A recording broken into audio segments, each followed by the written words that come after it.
बच्चों चलिए स्टार्ट करते हैं एग्जाम्पल 5 में हमें क्या फाइंड करना है the total cost C X in rupees. हमें जो टोटल कॉस्ट दे रखी है वो ये दे रखी है associated with the production of x unit of an item is given by. तो हमें यहाँ देखो क्या है, हमें ये गिवन है, ठीक है। फाइंड द मार्जिनल कॉस्ट मतलब वैन 3 यूनिट, कहने का ये है यहाँ कुछ नहीं है और कि जो हमारे पास एक्स है, एक्स क्या है पर पीस है या पर पीस कह दो या फिर हम क्या कहेंगे पर यूनिट कहेंगे। कि अगर हमारे पास जो मार्जिनल कॉस्ट का मतलब ये होगा, पहली बात तो ये समझो कि किसी एक टाइम पर कितना फास्ट जो होगी वो टोटल कॉस्ट चेंज करेगी। टोटल कॉस्ट ये है ना, तो कितने वो टाइम पर टोटल की जो कॉस्ट है वो चेंज करेगी। अगर हमारे पास एक्स है तो एक्स के रेस्पेक्ट में वो कितनी चेंज करेगी। तो एक्स क्या है 3 दे रखा है, तो इसके रेस्पेक्ट में कितनी चेंज करेगी। बस सीधा सा मतलब ये है और कुछ नहीं है।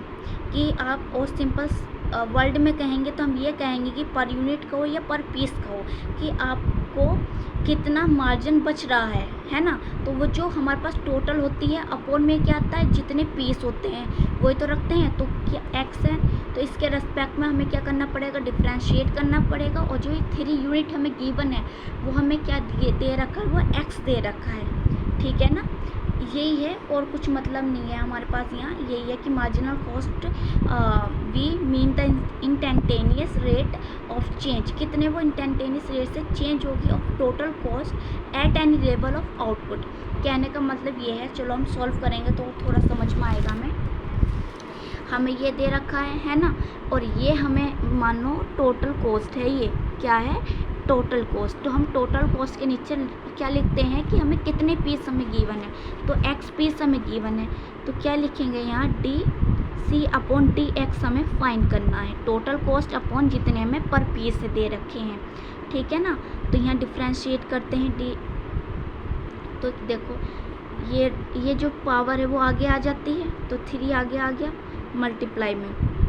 और ये हमारे पास क्या बचा 0.05 और यहाँ एक पावर क्या होगी सब्ट्रैक्ट होगी तो हमारे पास आ गया है एक्स स्क्वायर माइनस, फिर ये पावर आगे आएगी क्योंकि मल्टीप्लाई करेंगे 0.02 और एक पावर सब्ट्रैक्ट हो जाएगी तो क्या आएगा 1 प्लस 3 और एक्स क्या बन जाएगा यहाँ 1 बन जाएगा और ये 0।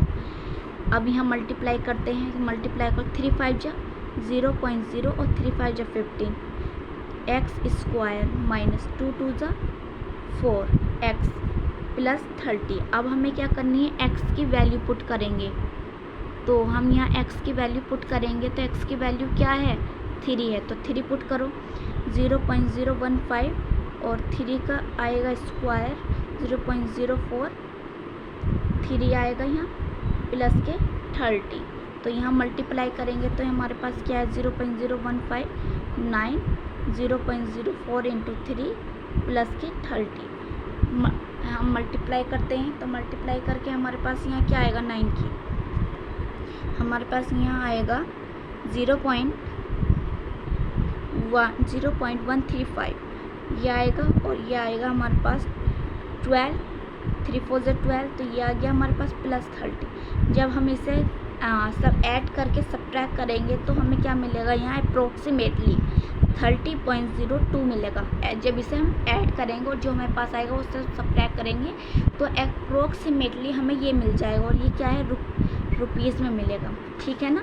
तो ये हमारा क्या आ गया है आंसर आ गया है। बिल्कुल भी कंफ्यूज मत होना। हमें जब भी ऐसा क्वेश्चन दिया होगा तो ये हमें टोटल कॉस्ट दे रखी है तो टोटल कॉस्ट को डिवाइड करना पड़ेगा पर पीस से। तो पर पीस से जब हमें उसके डिफ्रेंशिएट करेंगे तो ये है, उसके बाद हमें क्या आएगा ये एक्स क्या है 3 है तो वैल्यू पुट करेंगे तो हमारे पास निकल कर आ गया है इतना हमें जो होगी मार्जिनल कॉस्ट के बारे में। तो ठीक है ना, इतनी हमें रिक्वायर्ड पड़ेगी इतने कॉस्ट की। तो हम क्या कह सकते हैं कि हम कह सकते हैं कि रिक्वायर्ड मार्जिनल कॉस्ट हमें नियरली इतनी पड़ेगी। समझ में आया? वीडियो को लाइक करें, शेयर करें और सब्सक्राइब करें चैनल को।